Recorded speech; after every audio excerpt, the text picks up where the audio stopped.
dengan kekuatanku, ku dapat jalani hidupku tanpa Tuhan yang di sampingku. Ku tak mampu sendiri, Engkaulah kuatku yang menopang pandang wajahmu. Mari kita semua bangkit berdiri. Pertolonganku datang darimu, peganglah tanganku, jangan lepaskan. Dalam hidupku sekarang kita akan memandang wajahmu, wajahmu tak berseri.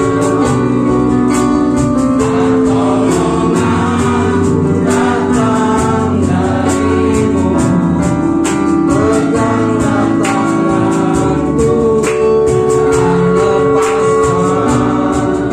Kaulah harapan dalam hidupku, kaulah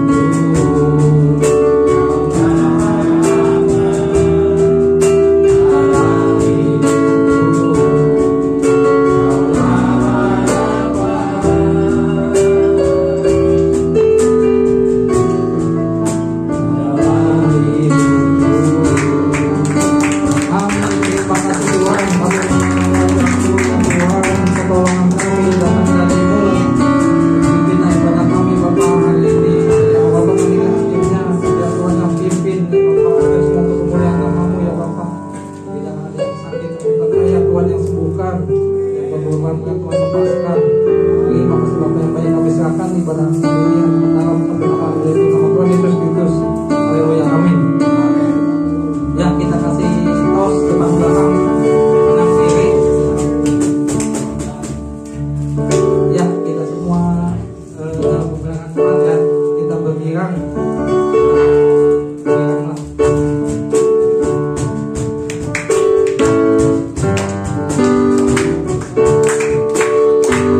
Oh girang.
Hadir di sini Pak Kristiawan dan anak terkasih ya. Puji Tuhan, kita katakan satu hal yang begitu berdiam di dalam rumahmu.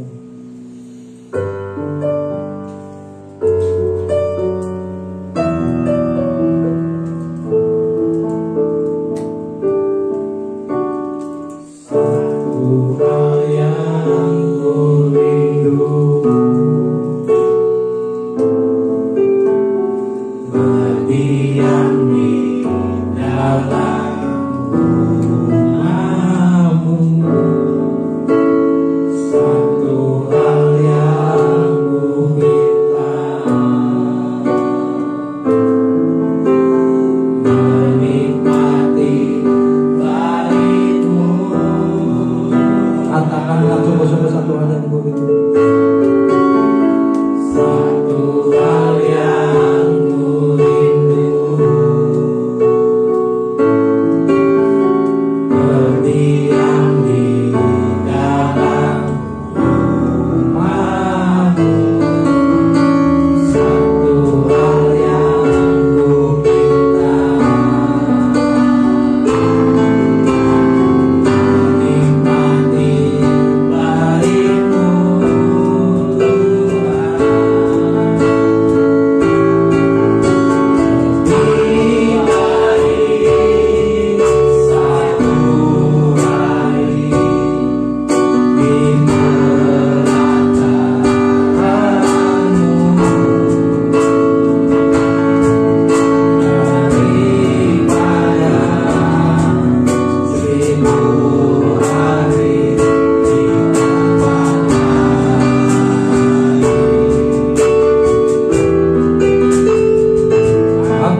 baik satu hari di belakangmu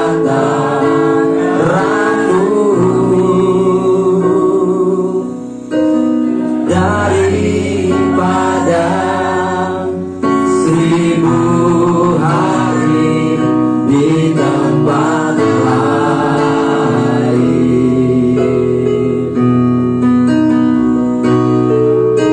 Memujimu, menyembahmu, Kau Allah yang hidup,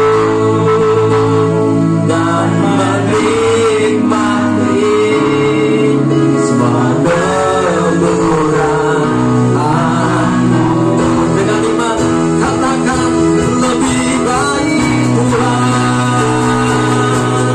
lebih baik satu hari di belakangmu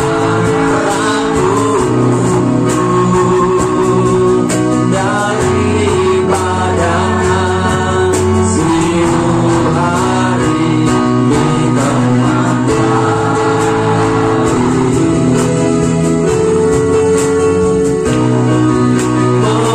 Memujimu, menyembahmu, Kau Allah yang hidup,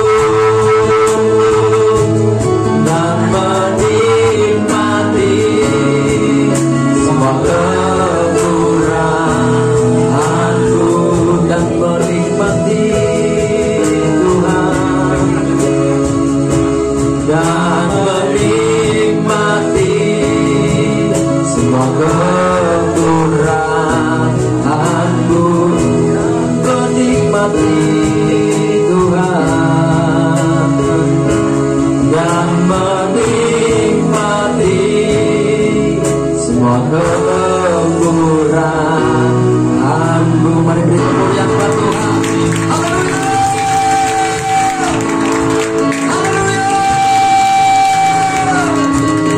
Haleluya, haleluya, haleluya, haleluya. Kami nikmati kemurahan-Mu Tuhan Yesus. Kami nikmati anugerah-Mu, kami nikmati kasih-Mu Tuhan. Kami nikmati segala yang terbaik yang Tuhan limpahkan di dalam kehidupan kami Tuhan Yesus. Kami terima segala yang mulia, segala yang kudus, segala yang berharga yang Tuhan sudah limpahkan bagi kehidupan kami Tuhan Yesus. Terima kasih Tuhan Yesus, terima kasih. Dan siang hari ini Tuhan Yesus, kami persembahkan hati kami Tuhan untuk Engkau bajak Tuhan Yesus, menjadi tanah-tanah yang gembur, tanah-tanah yang subur Tuhan Yesus, untuk Engkau tanami dengan benih-benih kebenaran firman-Mu Tuhan Yesus. Dan biarlah benih-benih kebenaran firman-Mu itu boleh mengakar, bertumbuh, dan berbuah-buah di dalam kehidupan setiap kami anak-anak-Mu Tuhan Yesus. Terima kasih Tuhan Yesus, terima kasih. Kami siap untuk belajar, duduk diam, mendengarkan kebenaran firman-Mu Tuhan Yesus. Terima kasih. Urapi setiap kami Tuhan, urapi hamba-Mu yang tidak ada apa-apanya ini Tuhan Yesus, dengan pengurapan yang baru Tuhan Yesus, untuk kami boleh menerima yang baru yang daripada Tuhan. Terpujilah nama-Mu Tuhan Yesus. Di dalam nama Tuhan Yesus Kristus kami berdoa, kami bersyukur, sama-sama katakan amin. Haleluya. Silakan duduk Bapak Ibu. Haleluya. Puji nama Tuhan ya. Kita boleh bertemu kembali dalam keadaan dan suasana yang penuh dengan sukacita. Apa kabarnya Bapak Ibu? Luar biasa. Luar biasa. Itu Tuhan. Pertanyaannya, apanya yang luar biasa? Tuhan Yesus. Tuhan Yesus yang luar biasa. Seringkali saya bertanya-tanya ketika anak-anak Tuhan itu bilang, apa kabarnya? Luar biasa. Di dalam gedung gereja bilangnya luar biasa. Begitu keluar dari gedung gereja, luar binasa katanya. Saya Sekalipun ya saat ini kita menghadapi pergumulan yang mungkin luar biasa, persoalan yang mungkin luar biasa, tapi satu hal kita percaya bahwa kita punya Tuhan yang jauh lebih luar biasa. Ya, terakhir kali saya datang ke sini mungkin bulan Mei ya. Masih ingat waktu itu temanya apa? Saya itu suka mengulang-ulang, karena memang firman Tuhan katakan kan ajakan itu berulang-ulang kan, ya supaya apa? Supaya mengakar, nyantol. Ya, sudah lupa? Tuhan saya nggak lupa. Jadi waktu itu saya nyampe tentang penolong yang lain. Pertanyaannya, tapi kalau sudah lupa, artinya juga lupa nggak prakteknya? Karena biasanya ketika saya menyampaikan sharing firman, pasti ada PR-nya. Bukan cuma orang sekolah, bukan cuma Daviel anak saya yang sekolah yang punya PR. Saya biasanya ngasih PR. PR-nya apa waktu itu? Ya. Penolong yang lain itu siapa sih? Roh Kudus. Ya, Tuhan Yesus naik, Tuhan janjikan penolong yang lain, yaitu Roh Kudus yang akan menolongi kita. Nah, gereja hari-hari ini banyak berbicara tentang Roh Kudus, tetapi sedikit berbicara dengan Roh Kudus. Pentingan mana? Kita membicarakan tentang Roh Kudus atau kita berbicara dengan Roh Kudus? Penting mana yo? Berbicara. Karena apa? Karena Roh Kudus itu penolong. Bagaimana mungkin Roh Kudus menolongi kita kalau kita tidak pernah berkomunikasi dengan Roh Kudus? Jangan-jangan nih, ketika Roh Kudus berusaha untuk menolong kita pada waktu situasi-situasi tertentu dalam kehidupan kita, kita nggak sadar. Ternyata Roh Kudus sudah memberitahu kita, mengingatkan kita. Kita harus belajar untuk membangun komunikasi dengan Roh Kudus, supaya kita semakin peka, semakin tahu ketika kita diingatkan, oh yes, Roh Kudus sudah mengingatkan saya, sehingga kita bisa mengantisipasi banyak hal. Saya mau cerita sedikit, kesaksian sedikit.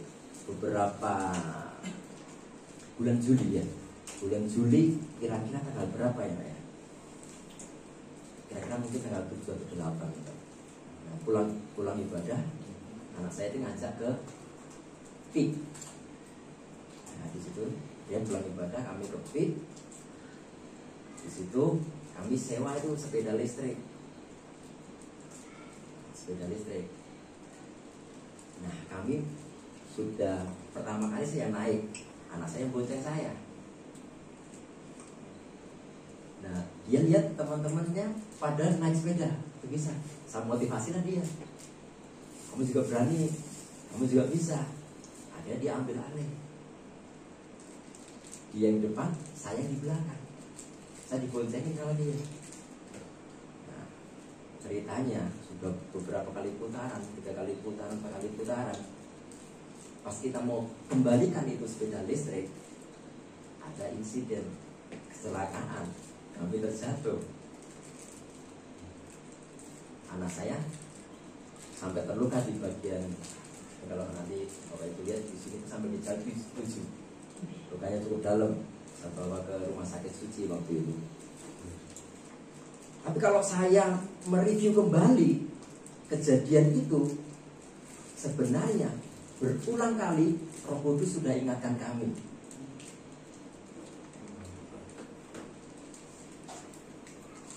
Tetapi waktu itu saya menebalkan telinga saya nggak peka bahwa Roh Kudus sudah ingati. Pertama kali apa ingatinnya? Ingatinnya di dalam hati saya ini sudah pengennya ambil aja yang roda 3. Tapi sekali lagi perhitungan ekonomi jalan, yang sepeda listrik roda 3 150.000, yang roda 2 70.000. Gitu kan, wah lumayan. Selisih 80.000 ya. Nah, selisih segitu lumayan bisa buat makan siang. Akhirnya pilihlah roda 2. Belum lagi setelah itu kami naikin. Anak saya sudah naik. Anak saya bilang sama saya, di sini bacaannya untuk anak 12 tahun ke atas, Wi. Saya masih aja menebalkan telinga saya, hati saya. Saya bilang sama dia, kalau hati-hati nggak apa-apa, nak. Kalau hati-hati nggak apa-apa. Udah, dia lanjut. Pas kita mau balikin, hanya tinggal beberapa meter, jatuh kan. Saya udah berusaha menahan, nggak bisa, jatuh.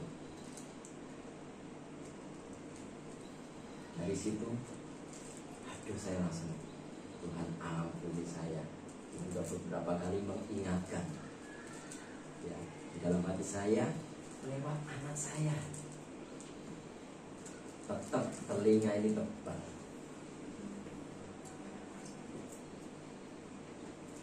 Saya nggak dengar-dengar, saya nggak meresponi dengan benar. Tapi puji Tuhan, tetap Tuhan itu turut bekerja di dalam segala sesuatu, mendatangkan kebaikan. Ya, kami belajar banyak hal di situ. Saya di situ melihat bagaimana anak saya ini mengandalkan Tuhan. Di sepanjang perjalanan dia tidak henti-hentinya berdoa, Tuhan, mujizat-Mu Tuhan, Tuhan tolongin aku Tuhan, minta keajaiban Tuhan. Ya, sekarang dia sudah pulih, meskipun masih ada tanda kenang-kenangan di daerah sekitar bibirnya. Tidak ada kata terlambat, Bapak Ibu, ya. Tidak ada kata terlambat. Saya juga terus belajar. Di situ saya lebih lagi belajar untuk belajar terus berkomunikasi dengan Roh Kudus sampai kita itu paham dan mengerti bahwa itu Roh Kudus yang berbicara. Dalam segala hal, coba dengan hal-hal yang sepele. Waktu saya dihubungi oleh Ibu Gembala untuk bawa pelayanan hari ini juga, katanya Roh Kudus, apa yang mesti saya sampaikan? Waktunya mepet, tapi diingetin lagi bahwa sampaikanlah firman, baik atau tidak baik, waktunya. Saya pikir, aduh, mepet sekali. Hari Sabtu, istri saya itu orang Batak. Sabtu ada pesta orang Batak. Pesta orang Batak itu seharian penuh, Bapak Ibu. Benar-benar seharian penuh. Tapi saya minta Roh Kudus untuk tolongi saya. Ya, waktu Pak Niko ingin saya, temanya apa gitu. Saya minta waktu nanti sore saya kabari. Karena saya perlu berdua dulu mempersiapkan tema ini. Dan tema firman Tuhan pada pagi hari ini, siang hari ini adalah siapakah Tuhan di hidupmu? Atau kalau kita bertanya pada diri kita, siapakah Tuhan di hidupmu? Ini penting banget bagi saya. Saya percaya ini juga penting bagi kita semua anak-anak Tuhan. Ya, hari-hari ini banyak sekali. Ya, saya dikirimi di grup hamba-hamba Tuhan, ya. Itu situ isinya pendeta-pendeta, gembala-gembala. Dikirimin sebuah tayangan YouTube itu, di situ ada podcast. Ya. Podcast itu berisi anak Tuhan yang sudah mualaf. Ya. Anak Tuhan mualaf, dan dia mengundang anak-anak Tuhan yang lain, diajak berdiskusi. Dia nggak berdebat, cara dia bagus sekali. Saya salut dengan cara dia. Dia diajak berdiskusi sampai akhirnya anak Tuhan ini yang diajak dia diskusi beralih kepada kepercayaan yang dia anut sekarang ini. Dan tidak sedikit yang diundang itu adalah pendeta hamba Tuhan, Bapak Ibu. Bayangin, hamba Tuhan masih bisa putar haluan. Hamba Tuhan loh, pendeta loh, pernah menggembalakan loh, pernah melayani loh, tapi bisa putar haluan loh. Saya punya teman dulu, ya, dulu kami itu sering pelayanan bareng. Waktu kami masih muda, sekarang juga saya masih muda, ya kan? Itu dia itu bagi saya luar biasa. Dia itu punya keterbatasan fisik ya.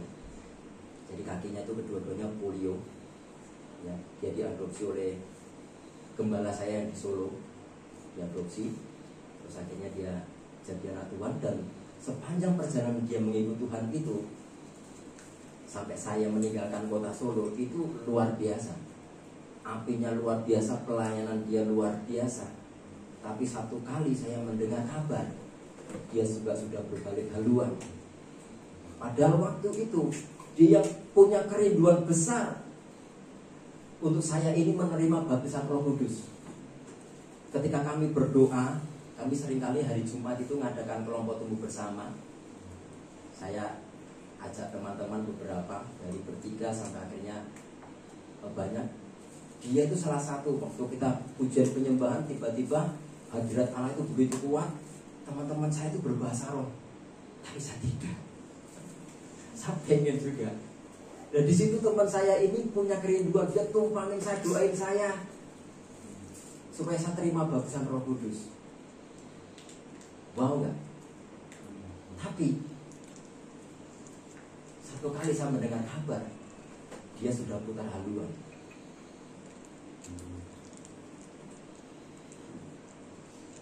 Ada pertanyaan di dalam diri saya, kenapa hal itu terjadi? Kenapa hamba-hamba Tuhan, pendeta, orang-orang yang sudah melayani, pada satu titik tertentu mereka bisa putar haluan? Ada juga teman saya, sama ini, satu kelompok tumbuh bersama saya, yang karena pasangan hidup akhirnya meninggalkan Tuhan.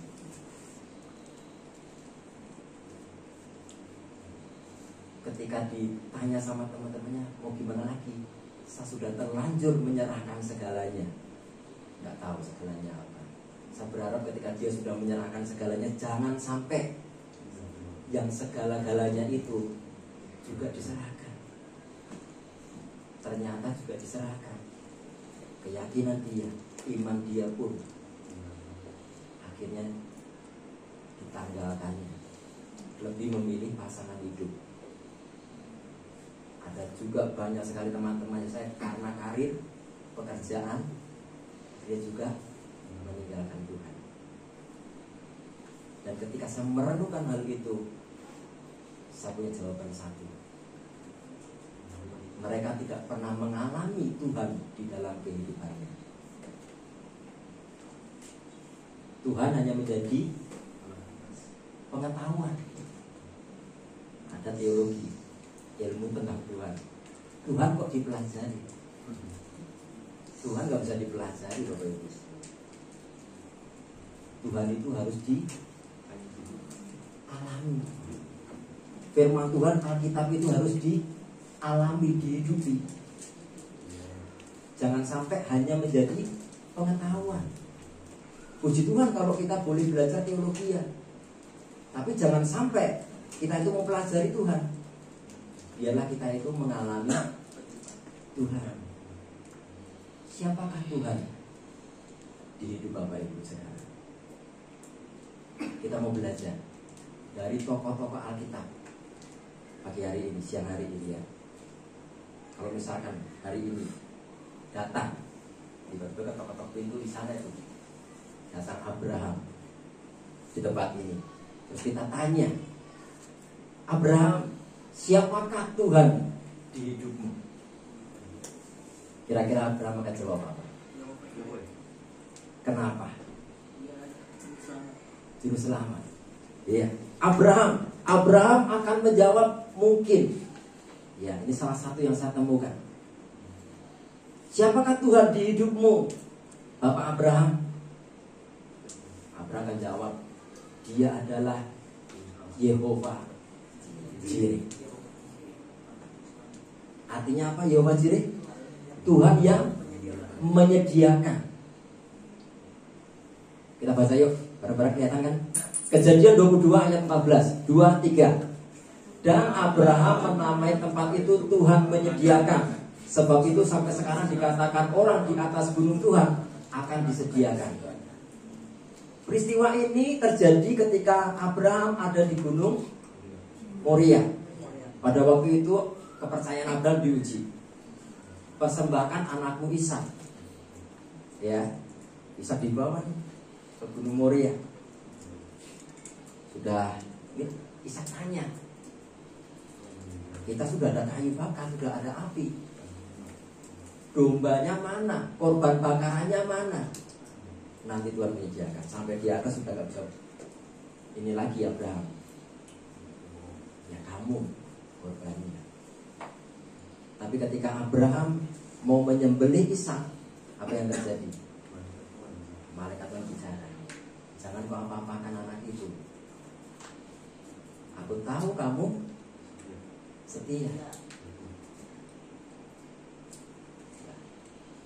Tuhan sudah sediakan, Tuhan gantikan. Disitulah Abraham mengalami perjalanan hidup.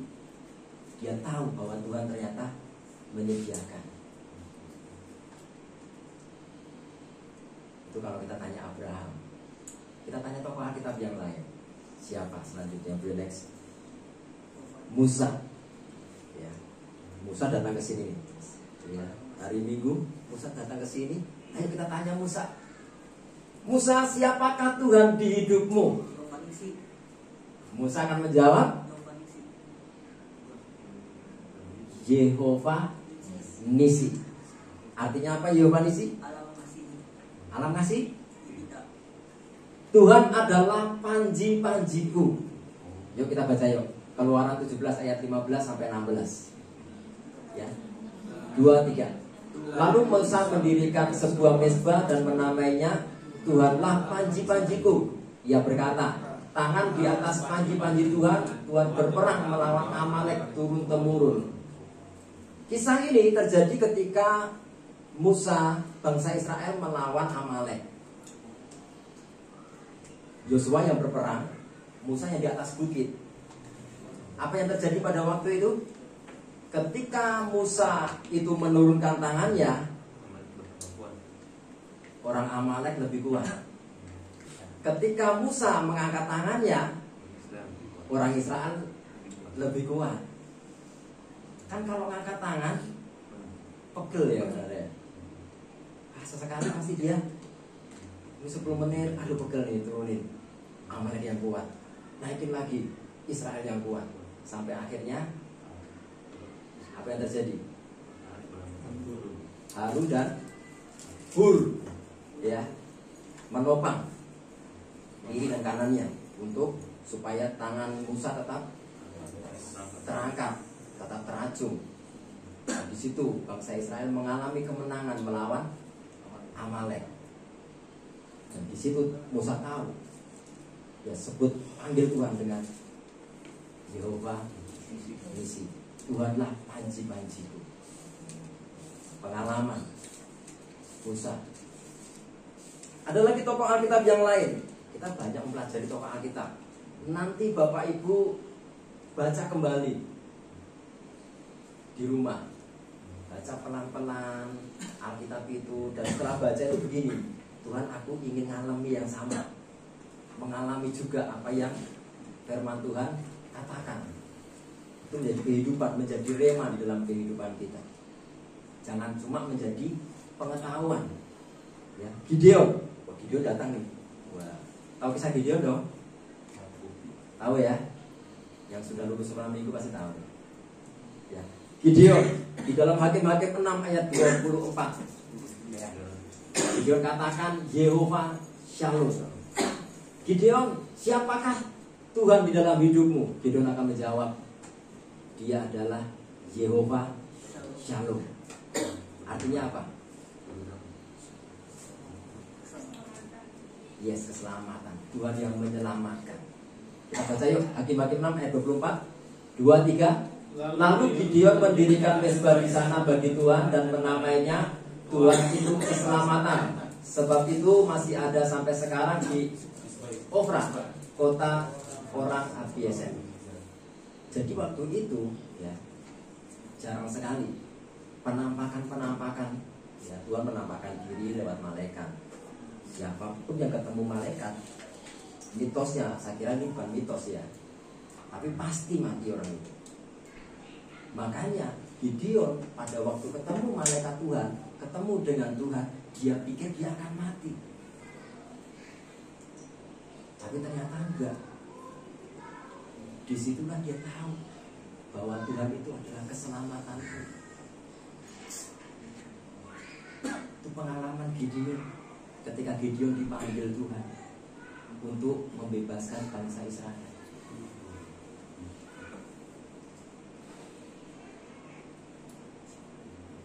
Tokoh selanjutnya yang akan kita pelajari siapa? Hagar. Tahu dong Hagar siapa? Hagar siapa? Istrinya Abraham. Boleh. Budik Abraham. Boleh. Hamba Sarah. Benar ya? Benar ya? Jadi Abraham punya anak. Dari Hagar ini bernama siapa? Ismail. Ya, pada waktu itu ketika menanti-nantikan janji Tuhan, Abraham, Sarah nggak sabar. Benar nggak? Ya suruh Abraham untuk menghampiri gundiknya supaya dari dia aku mendapatkan keturunan. Laki-laki mana yang disodori wanita yang menolak? Laki-laki mana? Laki-laki BPI Alpha Omega. Kalau laki-laki di luar sana pasti, ayo, jangankan ditawarin, sebelum ditawarin juga sudah nyosor duluan. Kalau di sini nggak ada ya, nggak ada. Hagar. Setelah Hagar tahu dia mengandung, dia menganggap rendah si Sarah, ya kan? Dia melahirkan anak laki-laki lagi, makinlah. Tapi di situ akhirnya Sarah menindas Hagar sampai Hagar itu nggak tahan, nggak betah di rumah. Dia pergi, pada akhirnya pergi meninggalkan nyonyanya. Sampai pada satu tempat, ya di situ dia kehabisan bekal, air minum habis, anaknya nangis sampai mati. Di situ, nah, Sarah mengalami pengalaman perjumpaan dengan Tuhan, sehingga Sarah bisa berkata, kalau ditanya Hagar, siapakah Tuhan di hidupmu?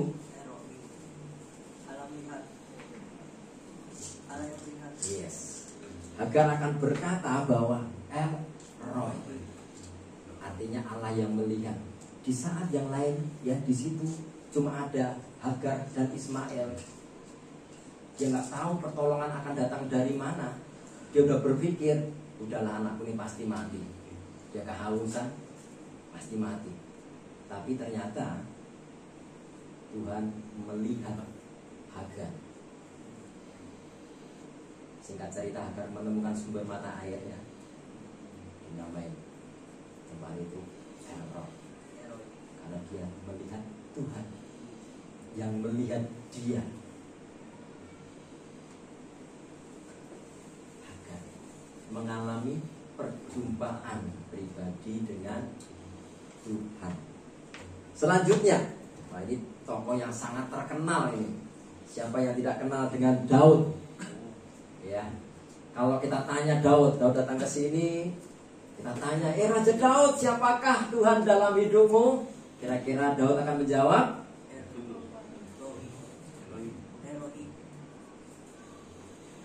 Daud akan menjawab Yehova. Artinya apa ya? Tuhan adalah gembalaku. Terkenal sekali ini ayat Mazmur 23, Tuhan adalah gembalaku, takkan kekurangan aku. Ia membaringkanku di padang rumput yang hijau, Ia membimbingku ke air yang tenang, Ia menyegarkan jiwaku. Ia menuntun aku ke jalan yang benar oleh karena namanya. Sekalipun aku berjalan dalam lembah kekelaman, aku tidak takut bahaya sebab Tuhan besertaku. Gadamu dan tongkatmu, itulah yang menghibur aku. Engkau menyediakan hidangan bagiku di hadapan lawanku. Engkau mengurapi kepalaku dengan minyak, pialaku penuh melimpah. Kebajikan, kemurahan belaka akan mengikuti aku seumur hidupku, dan aku akan diam di dalam rumah Tuhan sepanjang masa. Kita bisa nggak bilang bahwa Tuhan adalah gembalaku? Bisa nggak? Bisa.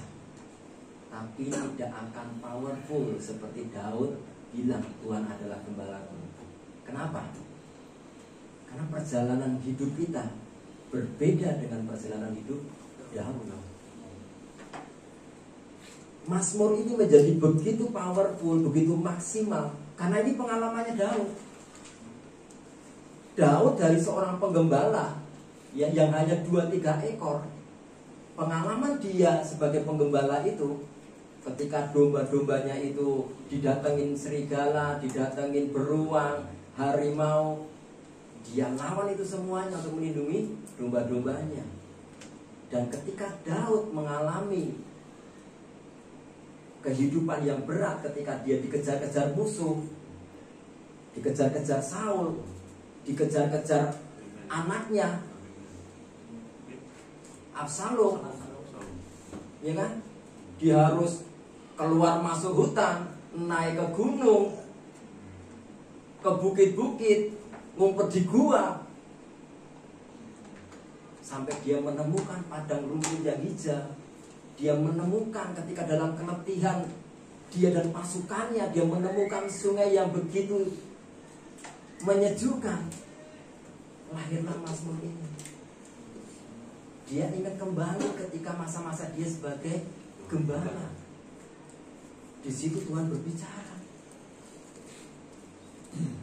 Dan dia tahu, oh saya, aku punya gembala yang agung. Tuhan gembalaku yang menuntun aku.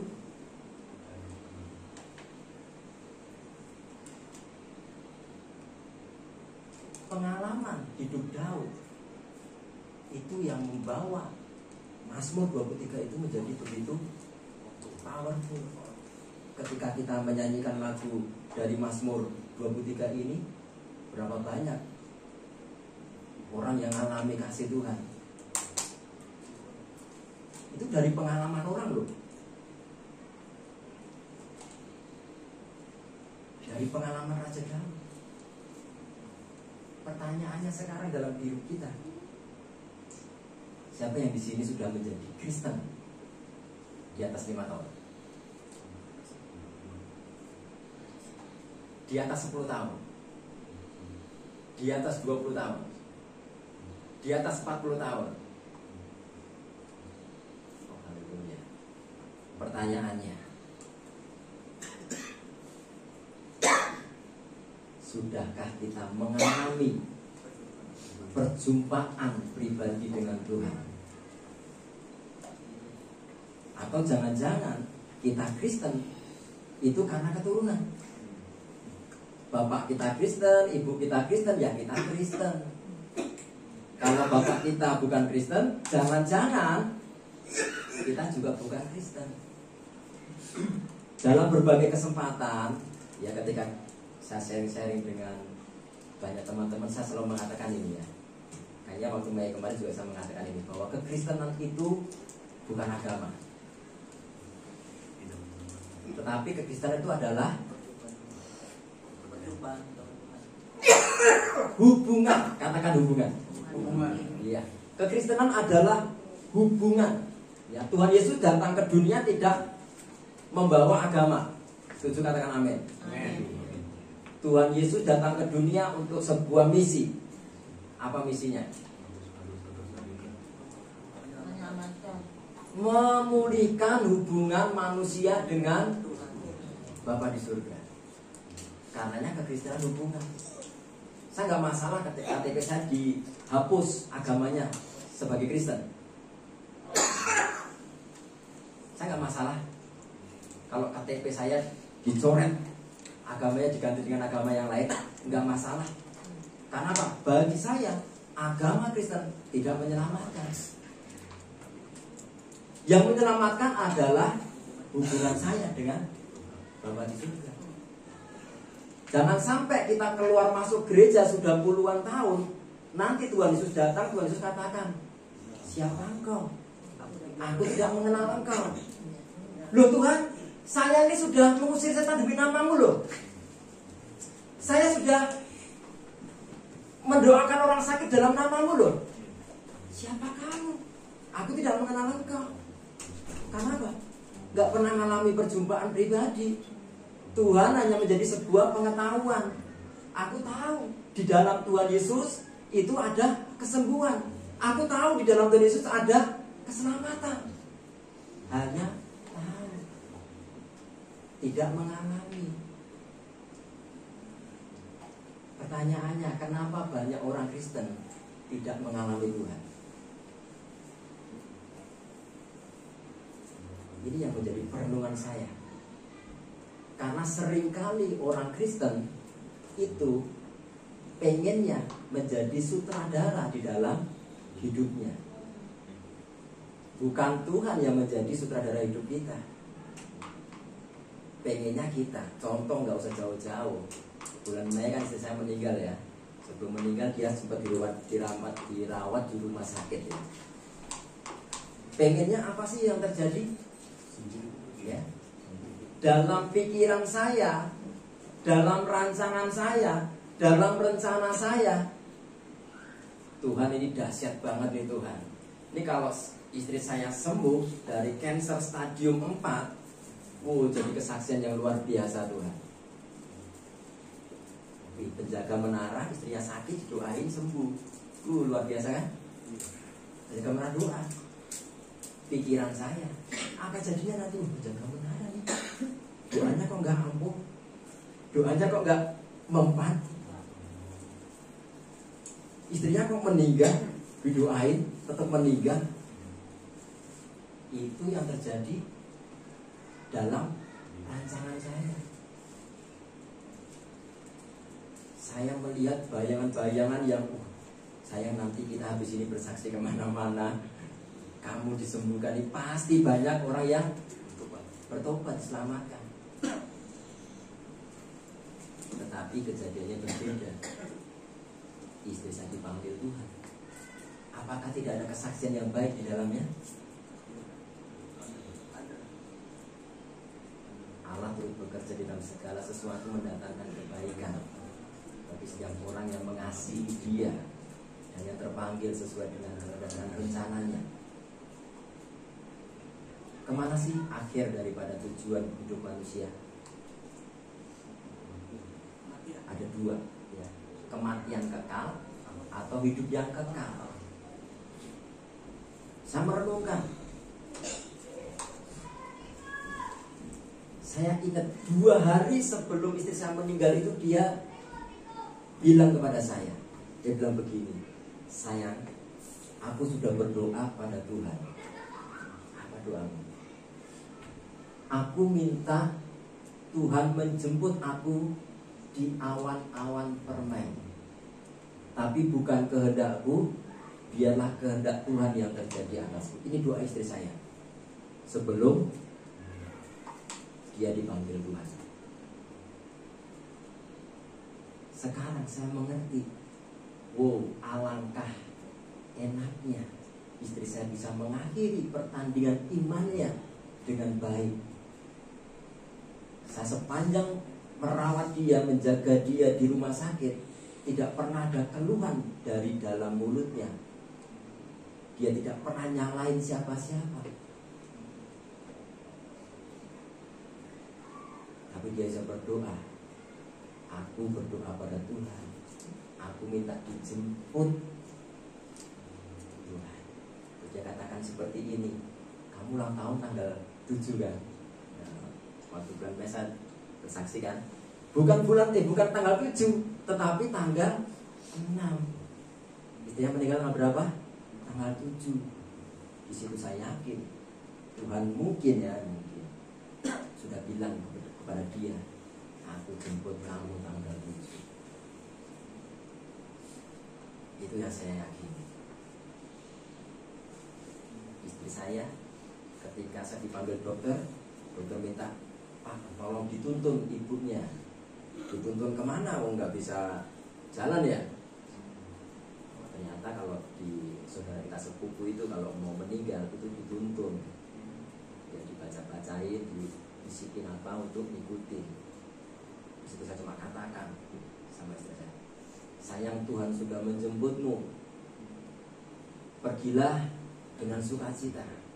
Aku baik-baik saja, Daviel baik-baik saja. Jam 15.19 istri saya dijemput.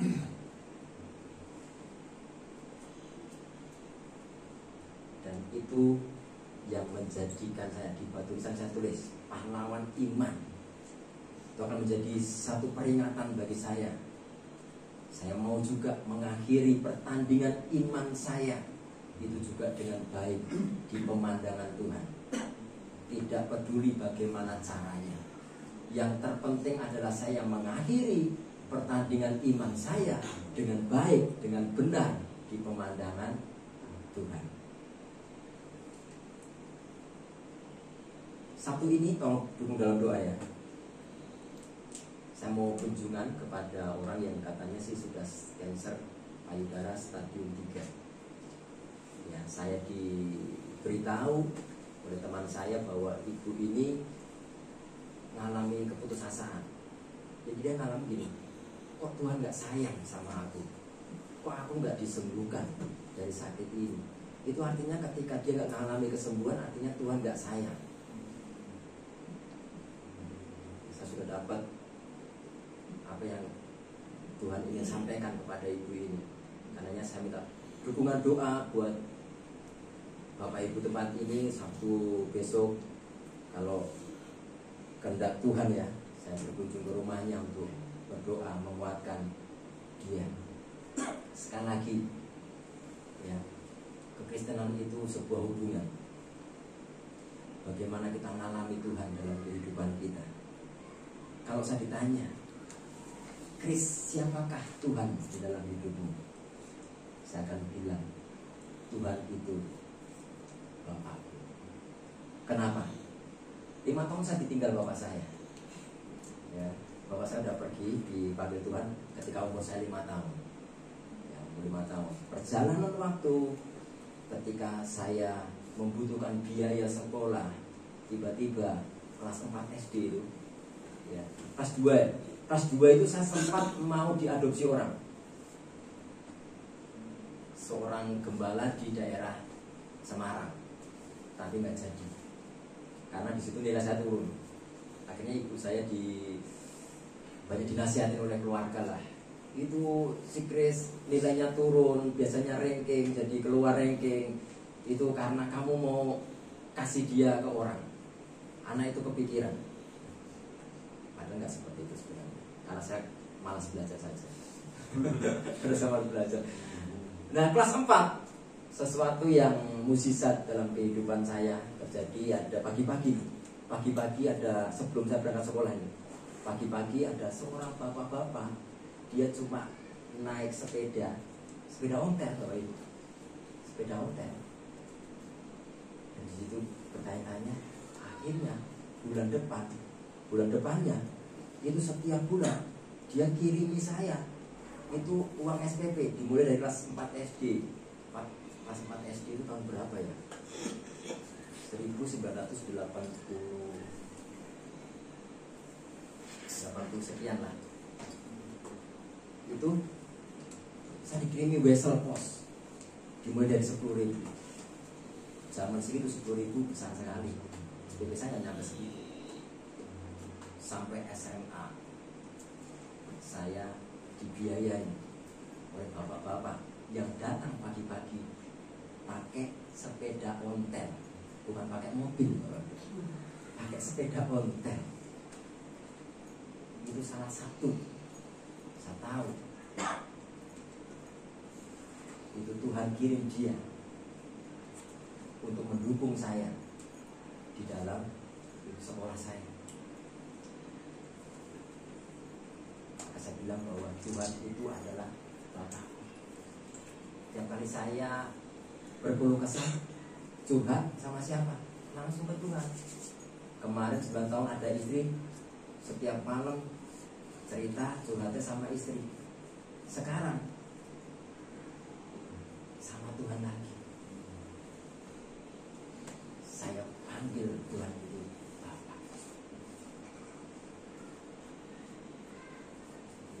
Siapakah Tuhan di dalam hidup Bapak itu semuanya? Kalau pertanyaan ini diberikan kepada Bapak Ibu akan jawab apa? Renungkan, simpen ini. Kalau Bapak Ibu belum punya jawaban, alami Tuhan dalam kehidupan Bapak Ibu. Lewat segala sesuatu, proses yang Tuhan izinkan dalam kehidupan Bapak Ibu. Itu kuncinya. Yang penting ketika proses itu datang, Bapak Ibu tidak protes. Ikuti apa prosesnya. Jangan menjadi sutradara di dalam kehidupan Bapak Ibu. Biarkan Tuhan yang menjadi sutradaranya. Kan rancangan Tuhan itu adalah rancangan yang terbaik. Rancangan kita bukan yang terbaik, baik menurut kita. Begini, harusnya solusi begini Tuhan. Kalau begini kan luar biasa. Saya di Menara Doa ditutup pada waktu itu. Saya berharapnya, saya dapatnya itu sekitar bulan Agustus tahun 2021.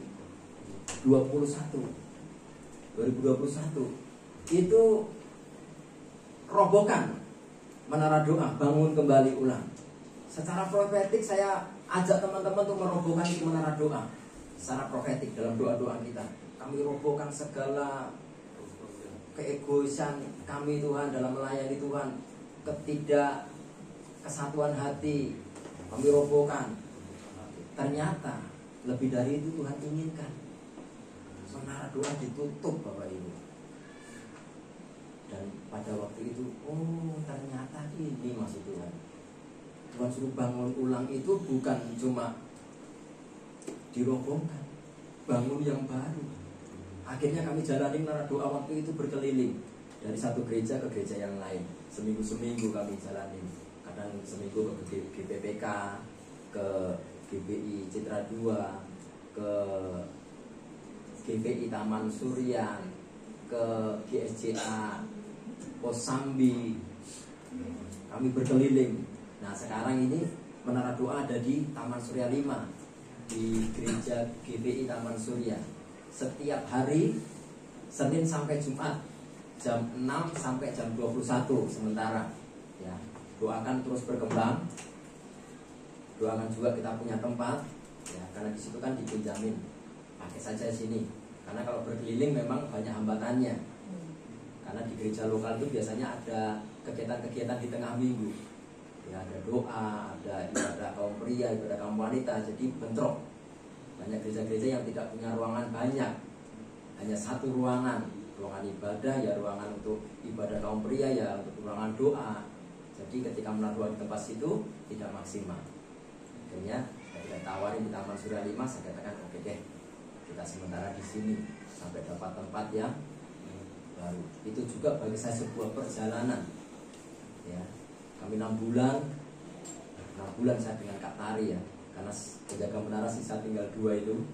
Nah, sementara ini tinggal berdua, saya dengan Kak Tari jalani. Kami sempat menjalaninya tanpa PK 6 bulan. Ini kesaksian bukan sebagai kesombongan ya. Istri saya waktu itu tanya, saya masih ada waktu itu tanya, kamu masih yakin mau menjalani Menara Doa ini?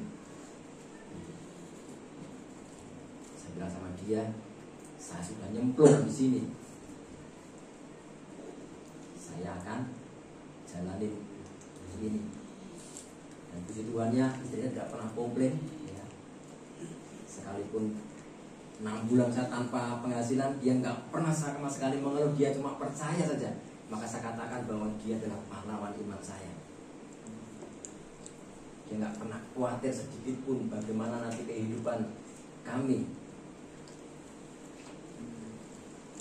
Saya sempat berjuang. Saya sempat mencoba jualan es. Sambil pelayanan doa, paginya saya jualan es. Saya sewa stand di depan Alfamidi. Ternyata sehari lakunya cuma 2 gelas, 3 gelas. Saya aduh gimana? Sebulan doang saya bertahan karena nggak nutup biaya sewanya 880.000 sebulannya, nggak ketutup. Akhirnya saya berkeliling, saya jajakan itu esnya ke depan sekolah-sekolah gitu. Wah, di sini nggak laku, sampai nemu satu sekolahan itu. Tiba-tiba pas saya lewat di situ, pada istirahat nih. Saya cuma buka itu dagangan saya es. Bang, itu apa bang? Ini es berapaan bang? Ada yang 2.000-an, ada yang 3.000-an gitu. Wih, mau bang. Dalam waktu 5 menit habis, saya bawa 30 habis. Lumayan 20. Ada yang 2.000-an, ada yang 30.000, ada yang 3.000-an. Itu biasa saya jualan 2 kali, istirahat pertama sama istirahat yang kedua. Sehari bisa dapat 150.000. Puji Tuhan. Itu menjadi pengalaman juga dalam hidup saya. Ya. Jualan es bagi saya itu juga tuntunan Tuhan. Saya kantongin itu es pakai standing pots gitu. Saya langsung bikin di rumah, saya bawa nih. Kepala keluarga harus berjuang kan, harus bekerja kan. Gitu. Ternyata dari jualan es itu cukup kok. Yang penting tidak malu. Tadinya awalnya saya malu. Saya masih pakai masker awalnya. Aduh, saya pikir-pikir, wah punya wajah ganteng kok maskeran gitu kan. Aduh, pakai dong wajah gantengnya. Akhirnya saya jualan es itu saya rapi, seperti saya mau ke kantor, pakai kemeja, pakai ini, sampai anak-anak SD itu pada bisik-bisik liatin saya gitu. Mungkin dipikirnya ini penjualan es kok begini, kok rapi, kayak gitu. Ya, tapi saya pikir itulah daya tarik. Kalau kita bersih kan jualan kita jualan sesuatu yang dimakan, diminum. Kalau bersih kan menarik ya, pasti orang juga tertarik. Kayak gitu. Bisik-bisik anak-anak SD, abang jual esnya kok keren gitu. Kayak itu puji Tuhan. Nah sekarang puji Tuhan, saya disupport kembali oleh Menara Doa. Ya kan, kedua support kembali oleh Menara Doa. Terus ketika istri saya itu dipanggil Tuhan, itu saya cuma banyak tawaran sekali. Saya itu ditawarin untuk kembali ke tempat kerja saya dulu di kimia. Ada yang dulu marketing di sana sudah punya perusahaan di situ Bondo, saya ditawarin juga di telepon. Saya tahu nomor siapa, telepon saya tawarin supaya join sama mereka di situ Bondo. Saya pikir waduh, saya cuma berdoa sama Tuhan. Tuhan, saya pengen waktu yang fleksibel. Saya nggak ingin terikat jam kantor. Saya tuh tawarin beberapa full timer di beberapa gereja. Ada beberapa gereja nawarin saya untuk jadi full timer. Saya pikir kalau full timer pun juga ada jam kantornya kan. Gitu. Saya pengen lebih fokus ke anak, ya kan? Bisa nemenin Anda, ngantar anak sekolah, jemput anak sekolah. Tuhan kasih saya bukannya menjadi sutradara ya, tapi kalau bisa, kalau boleh, waktu yang fleksibel.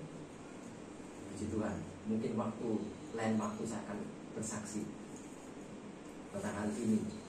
Dan sekarang saya fleksibel. Saya tetap melayani di Menara Doa setiap malam, ya.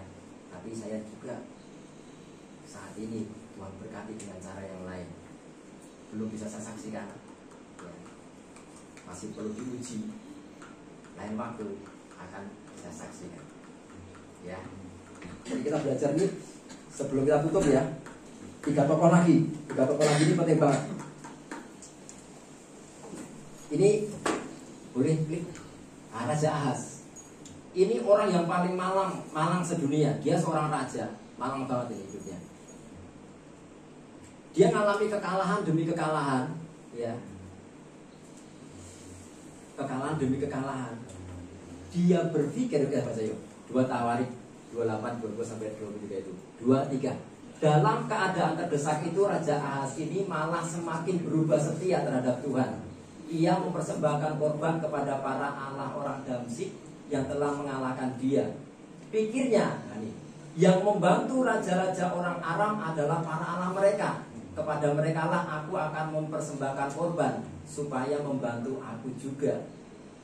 Padahal gara-gara Raja Ahaz ini berubah setia, dia tidak berdoa, tidak menyembah kepada Tuhan, diserahkannya lah dia ke tangan orang Aram.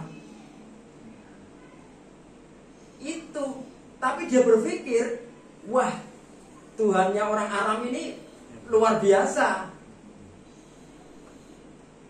Makanya saya bilang bahwa ini orang paling celaka di dunia.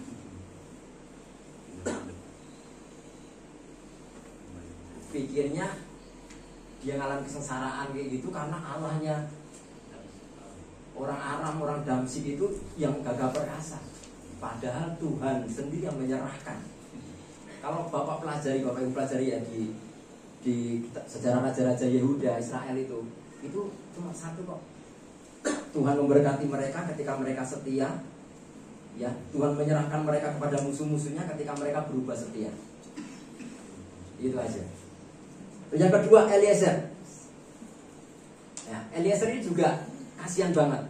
Bukan celaka lah, bukan orang celaka sedunia, tapi orang yang kasihan banget. Kenapa? Nah, ceritanya begini. Eliezer waktu itu disuruh Abraham untuk nyari jodoh buat anaknya, Ishak. Ya, pergi ke Mesopotamia, ya kan? Mesopotamia untuk meminta Ribka. Perjalanan nggak tahu nih siapa jodoh buat Ishak. Dia berdoa seperti ini. Kejadian 24. Yuk kita baca yuk. 23. Lalu berkatalah ia, Tuhan Allah Tuanku Abraham, buatlah kiranya tercapai tujuanku pada hari ini. Tunjukkanlah kasih setiamu kepada Tuanku Abraham. Ada yang aneh nggak? Ada yang aneh nggak dengan ayat ini? Nggak ada. Di mananya aneh?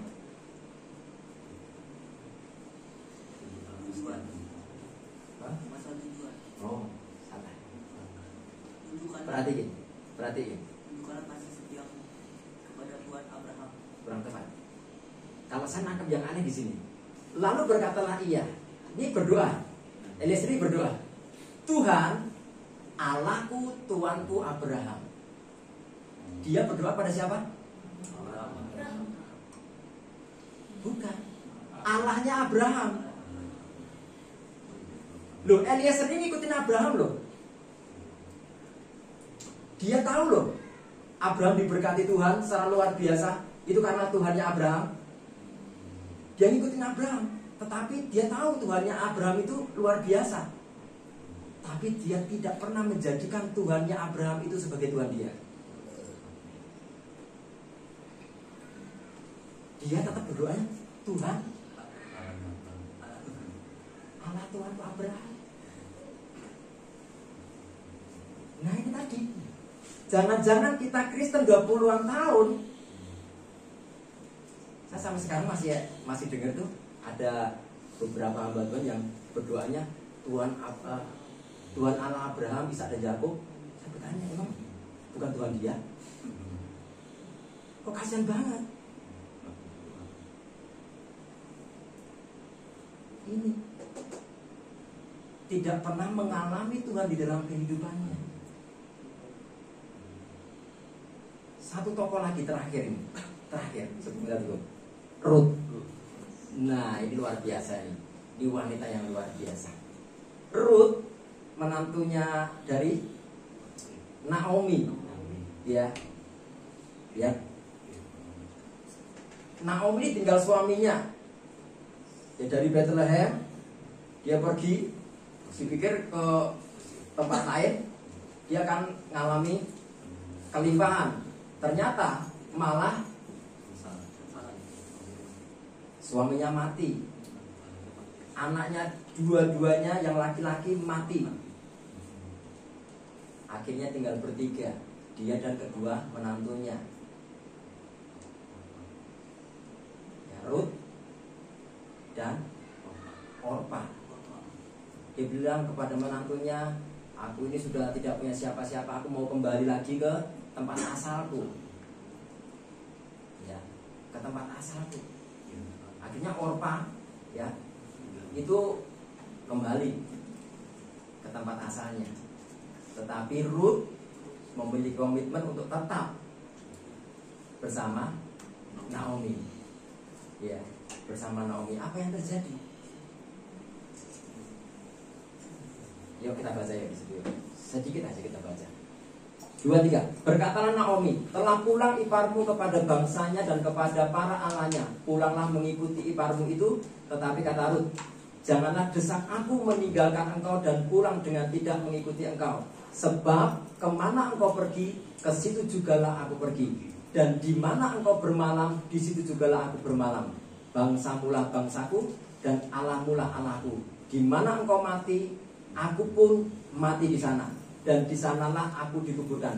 Beginilah kiranya Tuhan menghukum aku, bahkan lebih lagi daripada itu, jikalau sesuatu apapun memisahkan aku dari engkau, selain daripada maut.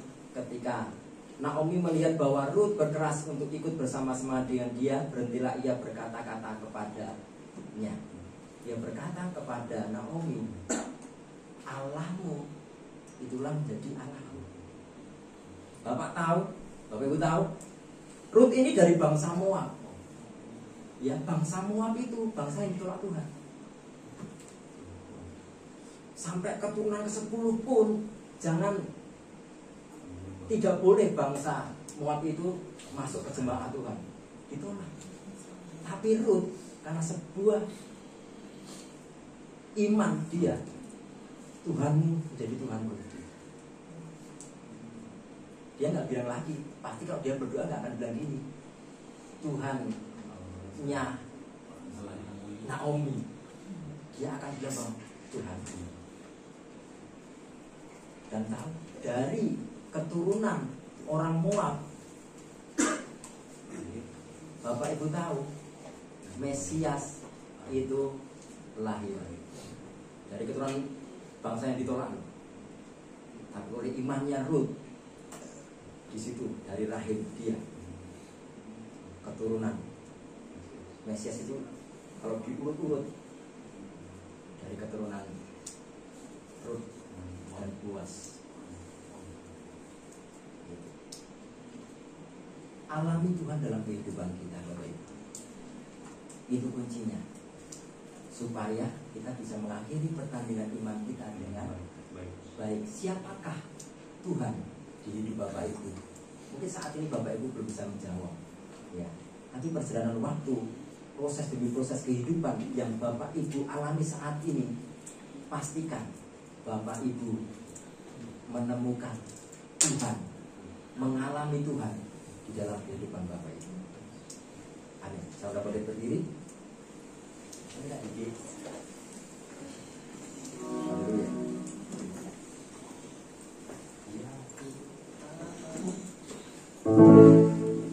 Kita pujikan lagu dulu.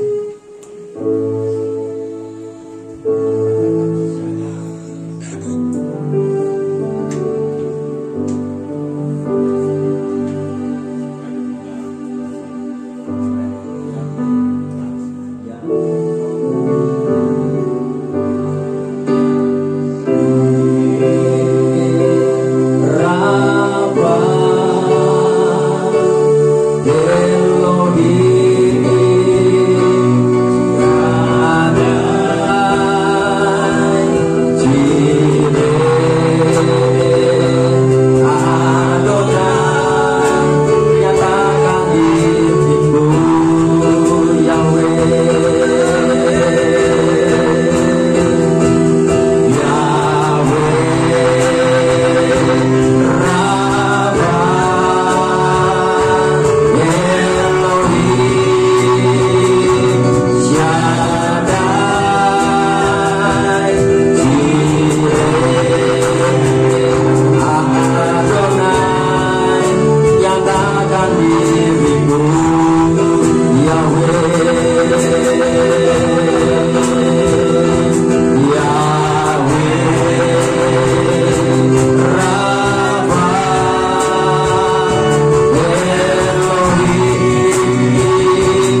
tidak menjadikan kekristenan itu sebagai agama, tapi benar-benar kita menyadari bahwa kekristenan itu adalah sebuah hubungan kita dengan Bapa di surga.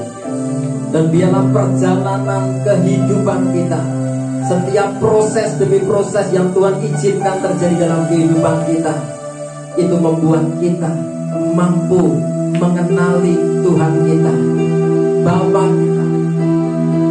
Kita menemukan, kita mengalami Tuhan di dalam kehidupan kita, sehingga kelak Tuhan datang kembali kedua kali, kita didapati oleh Tuhan, kita dikenal oleh Tuhan, kita tidak ditolak oleh Tuhan. Tuhan tidak berkata kepada kita, aku tidak mengenal engkau. Alami perjumpaan pribadi dengan Tuhan setiap hari di dalam kehidupan kita. Pastikan kita berjalan bersama dengan Tuhan. Kalau seorang Rut dari bangsa yang tertolak, pada akhirnya menjadi orang pilihan Tuhan dari rahimnya,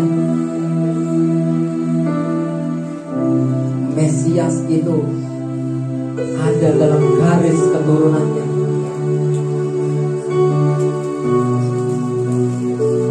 Karena satu perjumpaan pribadi dengan Tuhan.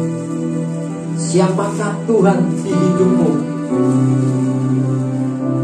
Biarlah masing-masing kita, ketika ada yang bertanya, siapakah Tuhan di hidupmu, kita boleh dengan bangga menjawab, saya percaya ketika kita mengalami perjumpaan dengan Tuhan dalam kehidupan kita, apapun yang terjadi di sekeliling kita tidak membuat kita ini putar haluan, menjadi murtad. Tetapi kita boleh terus berkata, sekali Yesus tetap Yesus. Haleluya, haleluya.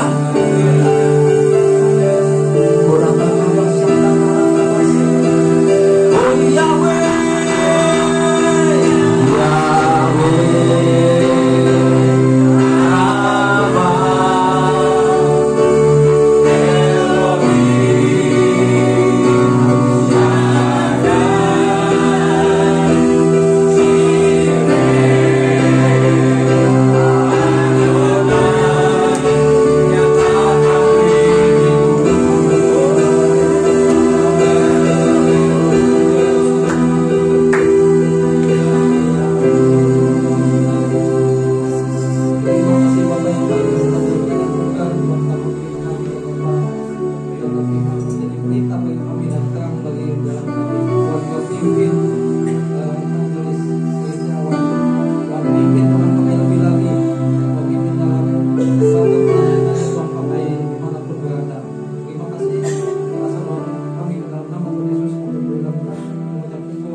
terima kasih kepada hambanya Evangelis Kristiawan, yang Tuhan memberkati dalam pelayanan lebih lagi.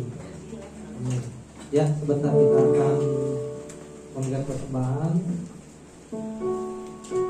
tanpa hatiku. Terima kasih.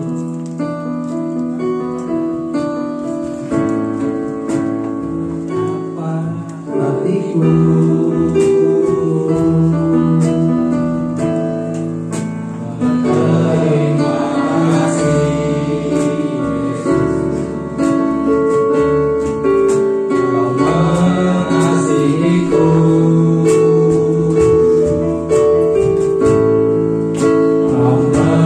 Memilikiku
katakan Tuhan mendengarkan.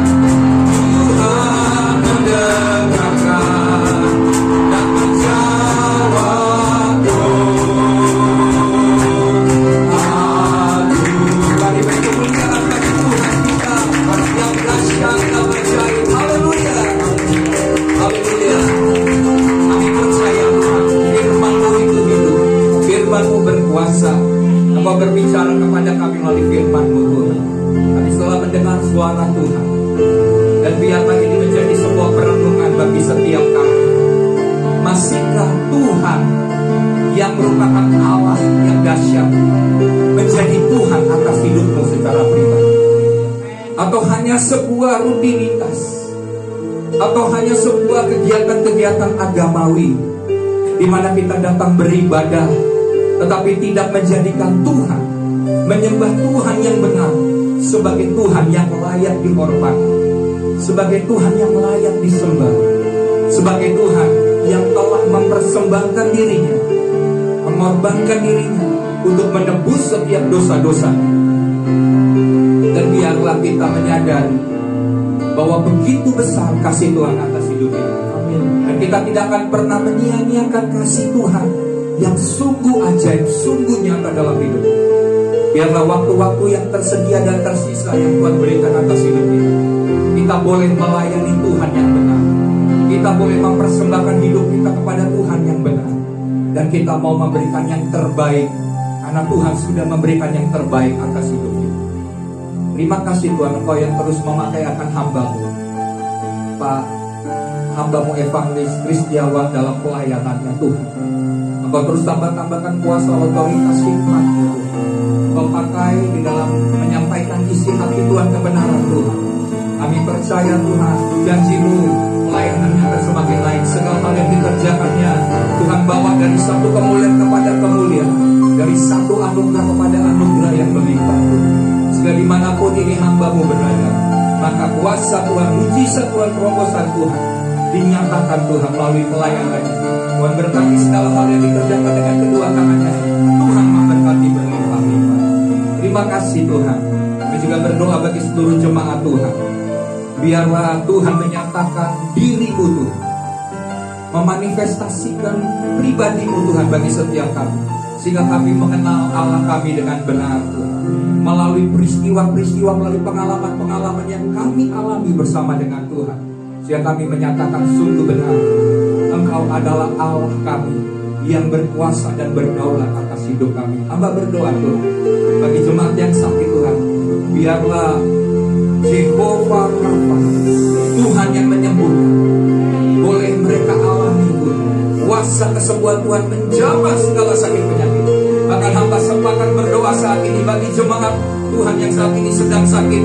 Hamba berdoa Tuhan dengan kami, menyatukan iman kami Tuhan bersama-sama saat ini bagi seluruh jemaat yang sakit di dalam nama Yesus. Dan oleh bilur-bilur Yesus, Engkau Jehovah Rafa menyembuhkan segala sakit penyakit dalam nama Yesus. Segala sakit penyakit, segala kutuk, segala pekerjaan iblis yang menyebabkan sakit penyakit dalam nama Yesus, kami patahkan, kami hancurkan di dalam nama Yesus oleh kuasa darah Yesus. Dan biarlah umat Tuhan akan mengalami kesembuhan. Kami percaya di tengah situasi, kondisi di mana begitu banyak Tuhan polusi udara yang menyebabkan sakit, tapi kami percaya pemeliharaan Tuhan, perlindungan Tuhan ada atas jemaat Tuhan, sehingga seluruh jemaat boleh tetap sehat, boleh tetap melayani Tuhan, boleh tetap memuliakan Tuhan, melakukan pekerjaan kegiatan mereka sehari-hari di dalam pemeliharaan dan berkat Tuhan. Bahkan hamba berdoa bagi mereka yang membutuhkan pekerjaan, yang masalah finansial Tuhan, jika mereka sedang bergumul untuk masalah finansial, kami berdoa, kami sepakat dalam nama Yesus, Tuhan buka jalan. Tuhan menyediakan segala berkat-berkat, bahkan itu sudah disediakan di surga bagi kami. Dan setiap kami dengan iman menerima berkat-berkat dari janji-janji Tuhan yang luar biasa itu dalam nama Yesus. Sebab Engkau adalah Jehovah Jireh, Tuhan yang menyediakan segala sesuatu. Terima kasih Bapa.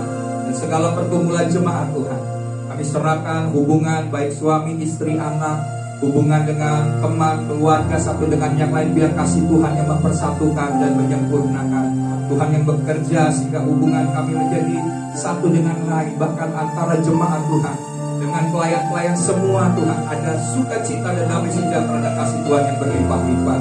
Kami percaya kami boleh menjadi berkat dimanapun kami ada. Kami boleh menjadi saksi-saksi Tuhan, jadi terang dan garam dunia dimanapun Kau menempatkan kami.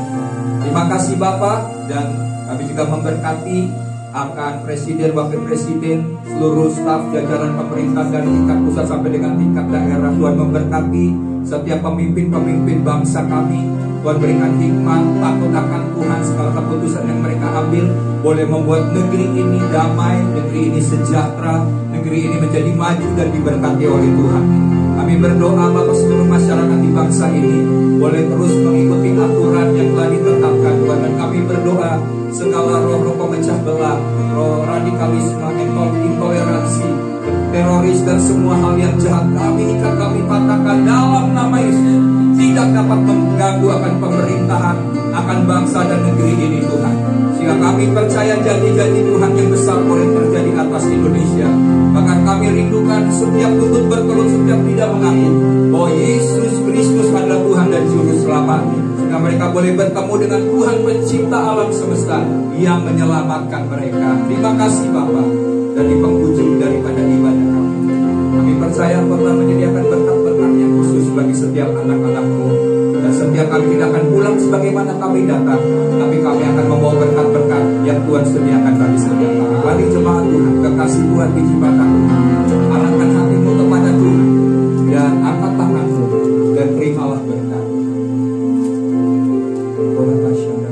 Berkat daripada Bapa Surga, kasih karunia, kasih setia daripada Tuhan Yesus Kristus, persekutuan yang indah dan semakin intim dengan Roh Kudus menyertai engkau, memberkati engkau, membuat segala sesuatu yang kau kerjakan dengan kedua tanganmu menjadi berhasil dan beruntung.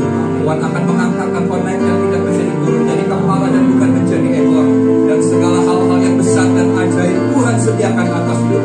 Apa yang tidak pernah dipikirkan oleh pikiran kami, yang tidak pernah didengar oleh telinga kami, yang tidak pernah kami lihat dengan mata kami, Tuhan sediakan bagi setiap kami.